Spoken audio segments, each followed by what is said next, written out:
अस्सलाम वालेकुम शाराय दस्तूर से मैं हूं अब्दुल करीम सिद्दीकी और आप हैं AQS के साथ और मेरे साथ हैं जनाब मतीउल्लाह जान और हसनात मलिक साहब। आज एक मरतबा फिर एक और काजी के मुकदमे की रूदाद लेकर हम आपके सामने आए हैं और ये काजी हैं साबिक जज जस्टिस शौकत अजीज़ सिद्दीकी, इस्लामाबाद हाई कोर्ट के जज। उनकी आज फिर एक मरतबा समाअत हुई और गुज़िश्ता समाअत जो है उस समाअत में उन्होंने जो कुछ शो कॉज नोटिस के जवाब में जो रीडिंग की थी उसमें उनका कहना था कि दो मुलाकातें उनकी हुई थी जनरल फैज़ हमीद से और ISI के दीगर दो अहलकारों के साथ। उस पर आज फेडरेशन ऑफ पाकिस्तान ने एक जवाब तहरीरी जवाब जमा करवाया है और उसमें फेडरेशन ने कहा है कि 8 जून की जो समाअत थी उसमें रियासती इदारों के ऑफिसर्स के ऊपर जो इल्ज़ामात आयद किए गए हैं वो इल्ज़ामात ना सिर्फ बेबुनियाद हैं, गलत हैं, झूठे हैं और फेडरेशन ऑफ पाकिस्तान इन इल्ज़ामात से को डिनाई करती है।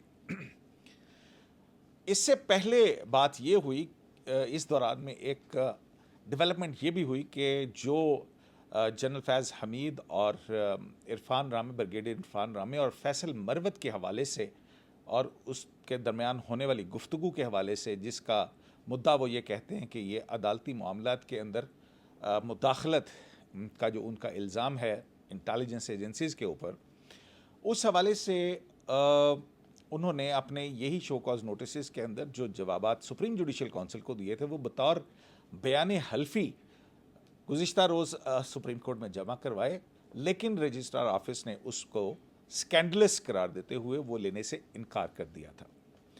आज की समाअत के अंदर ये बात हुई और फिर एक मरतबा जब Hamid Khan supreme judicial council की वो इंक्वायरी जिसके ज़रिए से शौकत अजीज़ को उनके ओहदे से बरतरफ किया गया, उसके ऊपर वो अपने आर्गूमेंट्स देते हुए ये कह रहे थे कि आइन के तहत जो इंक्वायरी के पैरामीटर सुप्रीम जुडिशल काउंसिल में तय किए गए हैं वो भी पूरे नहीं किए गए और उनका कहना था कि ये कार्रवाई बदनीति मैलेफिडे के ऊपर मबनी है। उस हवाले से उनके दलाइल जो हैं वो जारी थे, लेकिन इस दौरान जब बात हो रही थी तो बेंच के सरबराह जस्टिस उमरता बंदयाल एक मरतबा फिर, यानी कि आज तीसरी समाअत थी और तीसरी समाअत के अंदर भी वो जज्बाती हुए और उन्होंने कहा कि क्रक्स ऑफ द मैटर ये है कि इन्होंने इदारे के ऊपर यानी अदलिया के इदारे के ऊपर को मलाइन किया।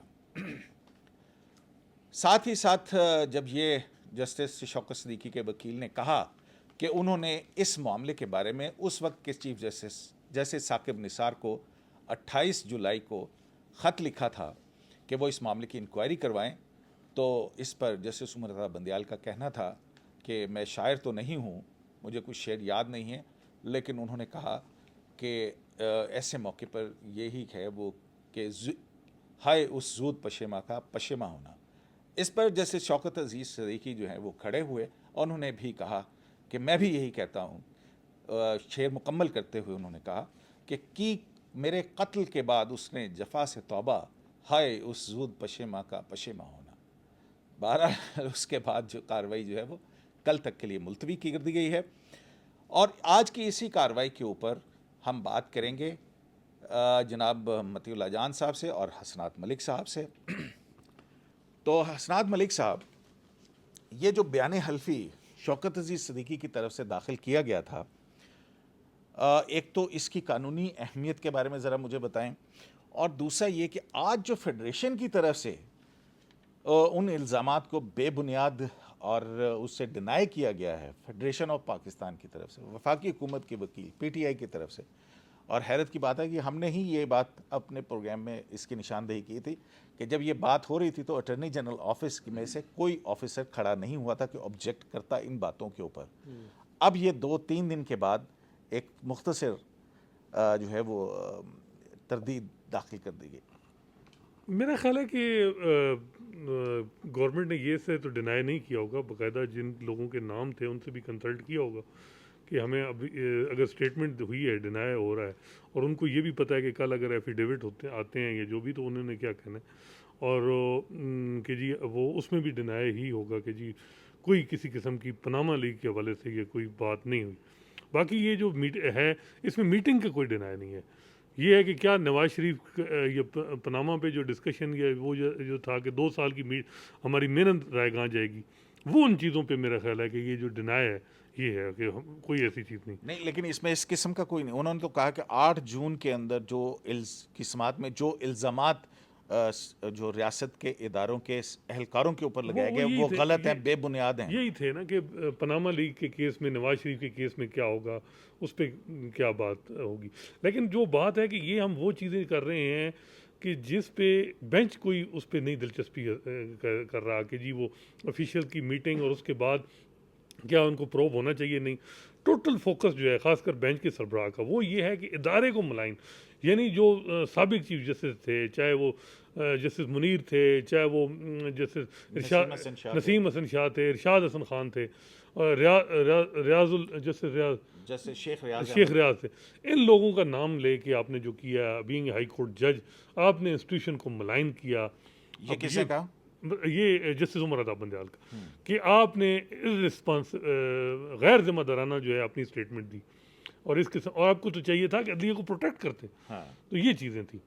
अब ये उनका है कि यानी हाई कोर्ट का जज या सुप्रीम कोर्ट का वो अपने कोई जो जो जो रिटायर्ड जजेस हैं, फेलो जजेस हैं, उनके हवाले से इस किस्म की तो यही बात थी ना कि आपको इदारे को प्रोटेक्ट करना चाहिए था। और इस पर जो है हामिद खान साहब ने कहा कि हाँ। ये एक तारीख है जो माजी में हुआ। मतलब अब देखें ना, जस्टिस मुनीर के हवाले से माजी के वाकयात के हवाले से हर आदमी को अपनी राय का हक है। सुप्रीम कोर्ट की जजमेंट है, सिंध बार की जजमेंट है। नसीम हसन शाह साहब ने खुद एडमिट किया कि भुट्टो केस में जी हमें ये हो गया जो भी।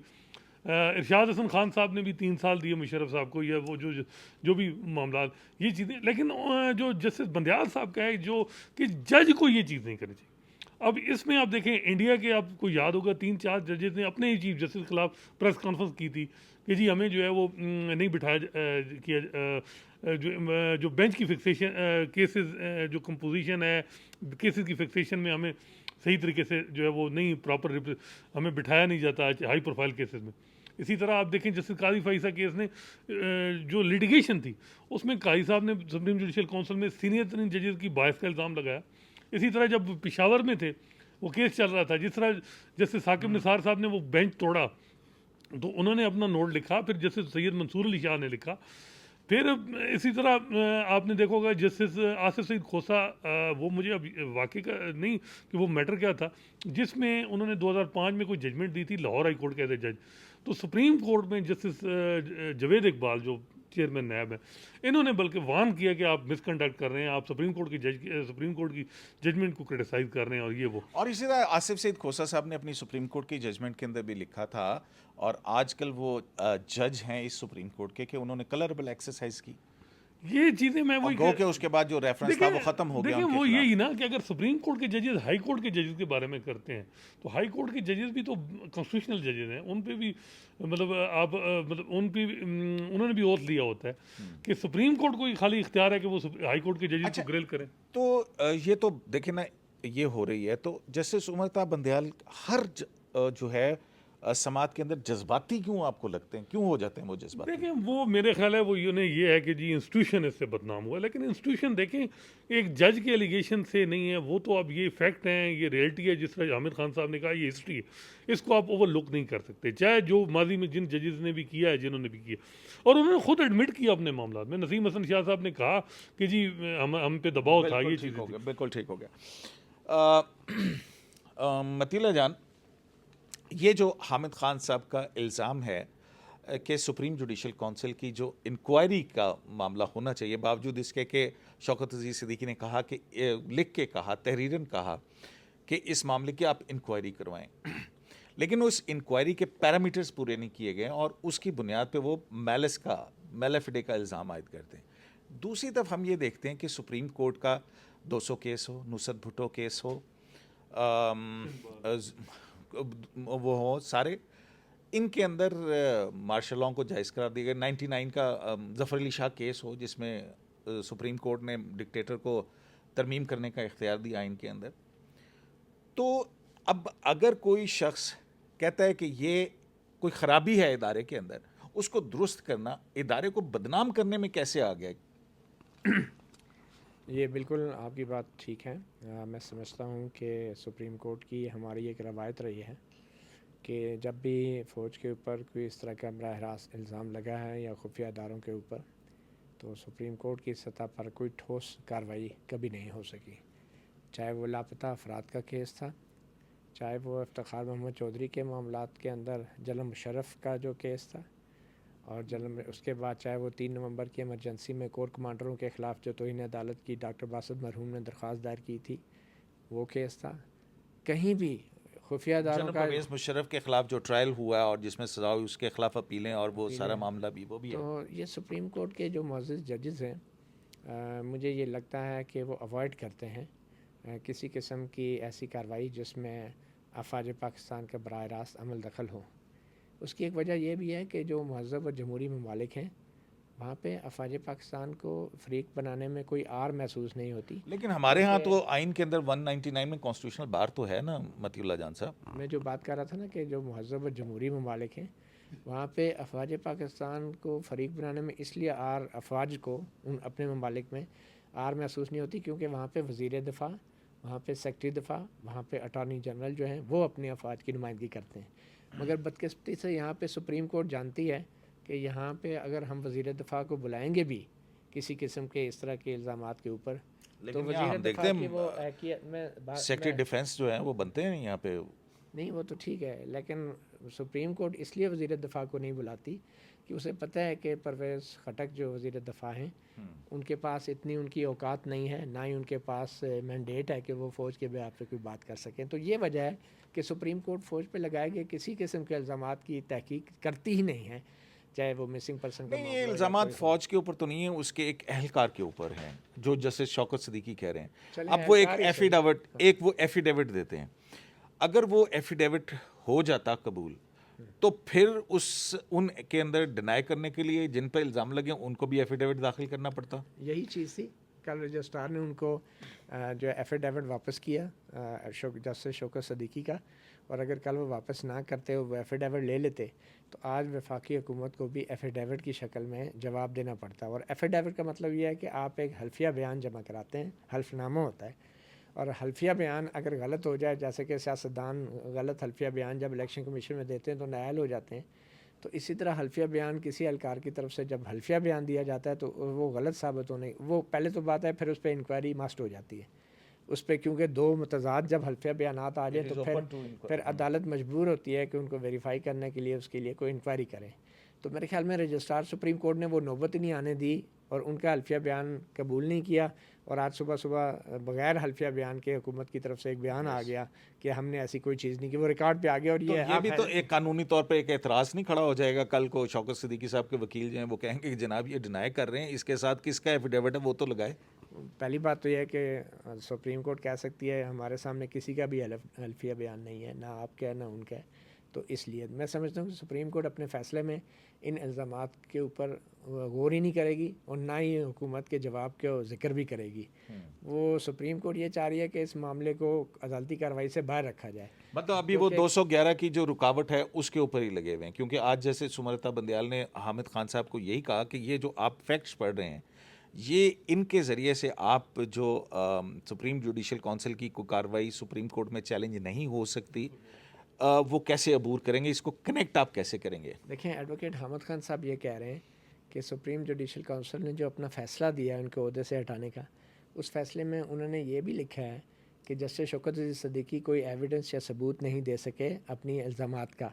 तो एविडेंस या सबूत तो है वो तो इंक्वायरी और इन्वेस्टिगेशन के दौरान ही दिया जाता है, जब तो ये inquiry मौका ही नहीं नहीं हुई, दिया, तो फिर सेल्फ सबूत, कॉन्ट्राडिक्टरी है तो सुप्रीम फिर जुडिशल ये काउंसिल का तो फिर ये ऑर्डर खुद। तो फिर ये कैसे सबूत देते?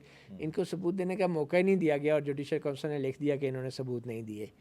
तो इसलिए इंक्वायरी होना ज़रूरी है। और बल्कि एडवोकेट हामिद खान ने कहा कि आइन के आर्टिकल 209 में भी लिखा है कि जब प्रेसिडेंट रेफरेंस भेजता है तो जुडिशल काउंसिल में इंक्वायर, वो इंक्वायरी का लफ्ज़ है आइन के अंदर, तो जिस पे जस्टिस बंदयाल ने कहा था कि वो प्रेसिडेंशियल रेफरेंस में होता है और ये तो हमने नोटिस लिया है कंप्लेंट का और इसमें मे भी है, इंक्वायरी करें, ये हमारी स्वाबदीद है, जिस पे एडवोकेट हामिद खान ने कहा ये स्वाबदीद नहीं होती, खासकर जब जुडिशल काउंसिल जो है लैक ऑफ एविडेंस की बुनियाद पे उन इल्ज़ामात को गलत करार देकर मस्जिद जज के ख़िलाफ़ कोई उसको हटाने का हुक्म जब देती है, तो इंक्वायरी के बगैर ऐसा नहीं हो सकता। मतलब वो हामिद खान साहब ये भी कह रहे थे कि ये जो इंक्वायरी जिसके ज़रिए से शौकत सिद्दीकी साहब को बरतरफ किया गया है, दरअसल ये जो कॉन्स्टिट्यूशनल कमांड है 209 की, उससे उससे भी मुतसादम है। ये उस कॉन्स्टिट्यूशनल हुक्म जो है कि सुप्रीम जुडिशल काउंसिल ने इंक्वायरी करनी है, वो मे को मस्ट कह रहे हैं। जी हाँ, बिल्कुल। और आप ये देखें कि अब वफाकी हुकूमत है, एक बड़ी ज़िम्मेदार हुकूमत है, ख़ुद को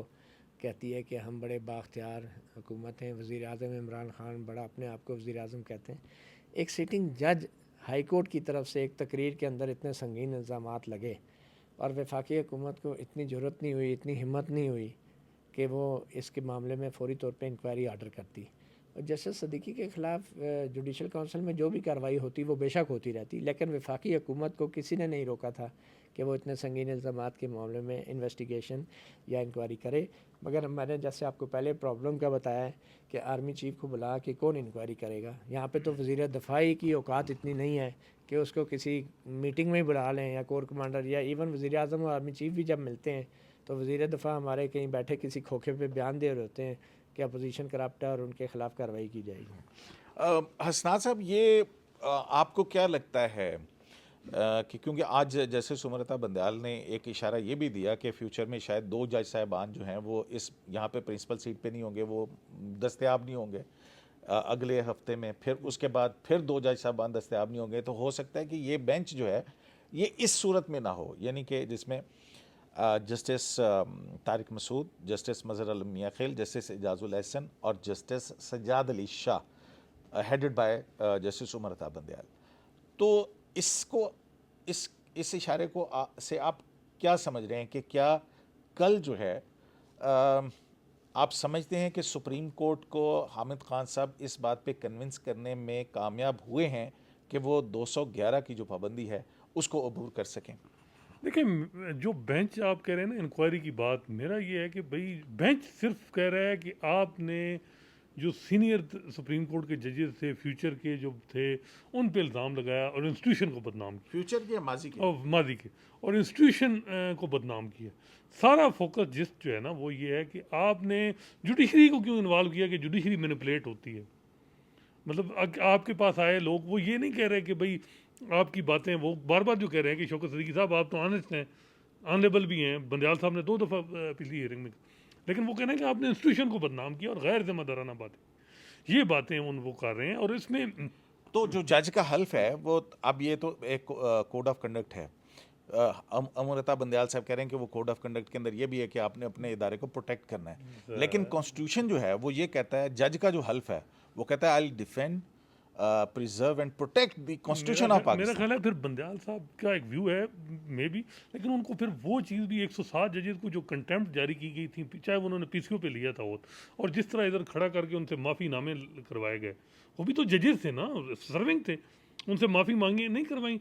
बाकायदा जो नवाज अब्बासी साहब ने तो और भी हम्बल तरीके से माफ़ी मांगी थी कि भाई यार, तो वो माफ़ी नामे भी अच्छा, फिर इंस्टीट्यूशन बदनाम उससे नहीं हुआ। ये 107 जज जो है वो माफिया मांग रहे हैं लेकिन यार। वो जज जो थे वो तो अनकॉन्स्टिट्यूशनली अपॉइंट हुए थे ना, वो तो नहीं नहीं नहीं नहीं, एक नहीं, नहीं। हाँ वो थे जो पहले पीसीओ जजेस थे, जैसे अब जो हाँ, थे मतलब उनमें कुछ वो वो थे थे- और कुछ नए अपॉइंट हुए 60 थे। के करीब तो वो लोग थे, वो तो बाद में आए ना पीपल्स पार्टी दौर में, या जो उनमें से 60 डोगर साहब थे, जैसे वो हाँ। जो डोगर साहब अच्छा, थे। ये फारूक नाइक फार्मूले की आपने बात की है ना, इसमें एक और भी अगर देखा जाए, जस्टिस नसीम हसन शाह का हवाला है।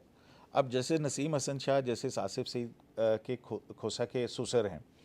अच्छा, एक और बात भी है, ये फारूक नाइक फार्मूला के तहत ही 4 जजेस जो हाई कोर्ट के अंदर थे कॉन्स्टिट्यूशन रिवाइव होने के बाद बहाल हुए थे, उनमें एक थे जस्टिस अजमत सईद शेख, एक थे जस्टिस आसिफ सईद खोसा, एक थे जस्टिस उमरता बंदयाल और चौथे थे justice Saqib Nisar. Lahore high court के ये 4 जी हाँ, ये लाहौर हाई कोर्ट के 4 जजेस थे। सुप्रीम कोर्ट के भी तो थे, वो नासुल मतलब मुल्क साहब थे और जिलानी वो तो साहब। बाद में आए थे ना, जी, वो जी, तो हाँ। जी।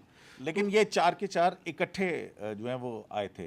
वही कह रहा हूँ कि इंस्टीट्यूशन बदनाम जो ये बात कर रहे हैं कि माजी में एक दूसरे के खिलाफ जजेस ने किया है बहुत कुछ चीज़ें। इसी तरह साकिब साहब जब थे, उन्होंने कहा कि मुझे पता है कि सिंध हाई कोर्ट में किस तरह स्टे हो जाते हैं, बड़े बड़े वकील जाते हैं नीचे, क्या वहाँ वो आपने उनका सत्यानाश नहीं किया, उनको सारा कुछ उनकी क्रेडिबिलिटी तबाह कर दी कि जी स्टे मिल जाते हैं जजेस के।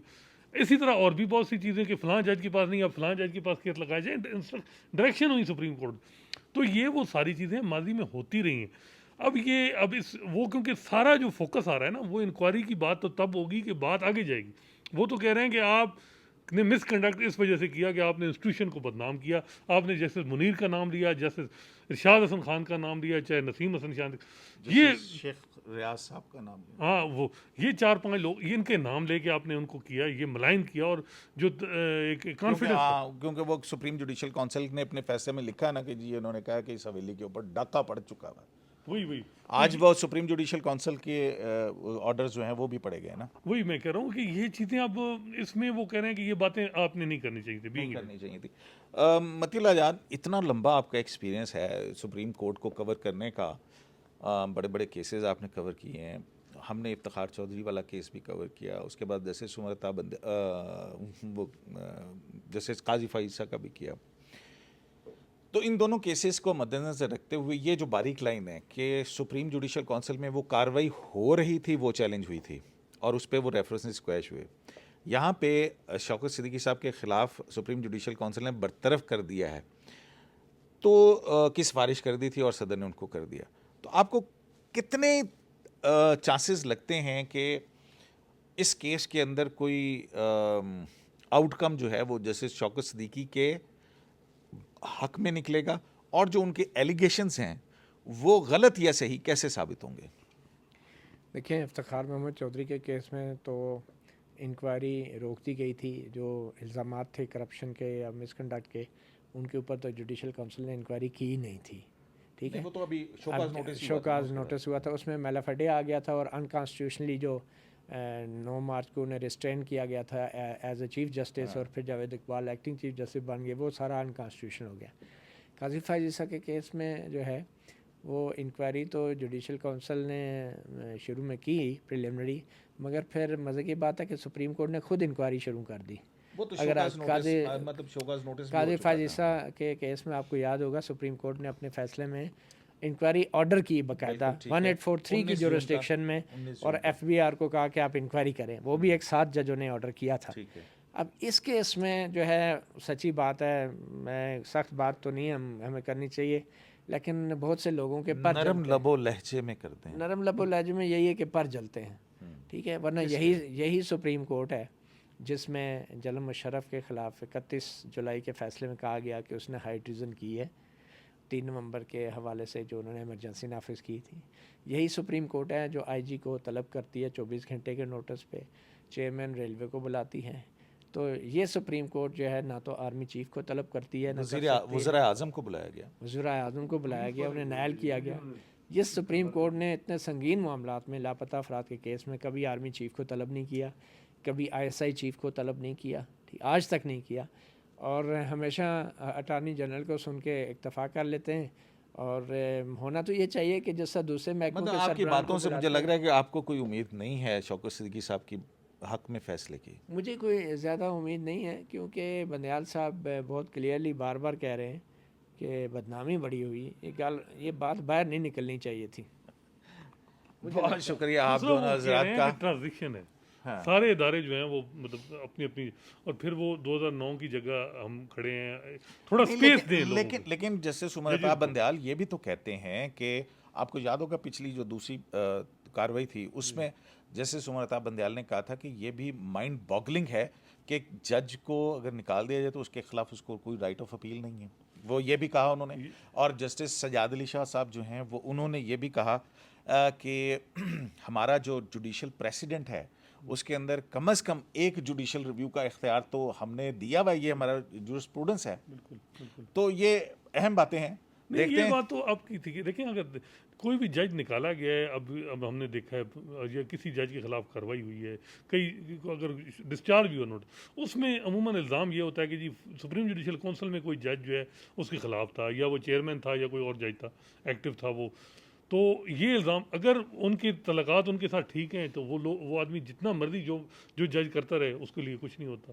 तो ये वो सारी चीज़ें हैं, लेकिन बात वही आ रही है कि फिर बंदयाल साहब कहे कि ये स्पेस दें, ट्रांजिशन का टाइम है, हर इदारों को और बार को भी जो है वो चाहिए सिलेक्टिव अप्रोच, यूनिफॉर्म अप्रोच होनी चाहिए। और भी उन्होंने कहा कि बहुत से और भी अवामिल हैं जो इन्फ्लुएंस होते हैं जुडिशल प्रोसीडिंग में, तो सिर्फ आप इस्टेब्लिशमेंट को नहीं कर सकते उस बिल में। बिटवीन द लाइन एक मेरे ख्याल में बिटवीन द लाइन ऑफ़र दी गई है। जैसे बंदयाल ने जो कहा ना कि मामला जो है अगले महीने पे जा सकता है, टेक्निकली अगर ये मामला अगले महीने पे जाता है तो उसमें ये भी पॉसिबल है कि सदीकी साहब को बहाल कर दिया जाए और उनको सिर्फ तमाम मुराद दे दिया जाए। तो ये एक बिटवीन द लाइन से एक प्रपोजिशन भी हो सकती है। चलें जी, ये बिटवीन द लाइन या जो सारा कुछ है इस हवाले से ज़ाहिर है इस मुकदमे को कहीं ना कहीं तो लगना होगा, लेकिन इस मुकदमे के अंदर जस्टिस शौकत सिद्दीकी के हवाले से जो बातें हैं वो बहरहाल तारीख़ के एक तारीख़ का कटहरा होता है और एक तारीख़ का कूड़ेदान होता है। अब देखना ये है कि तारीख़ के कूड़ेदान में कौन जाता है और तारीख़ के कटहरे में सुरखरू कौन होता है। शारा दस्तूर से अब्दुल क़य्यूम सिद्दीकी को AQS लाइव से इजाज़त दीजिए। अल्लाह निगहबान।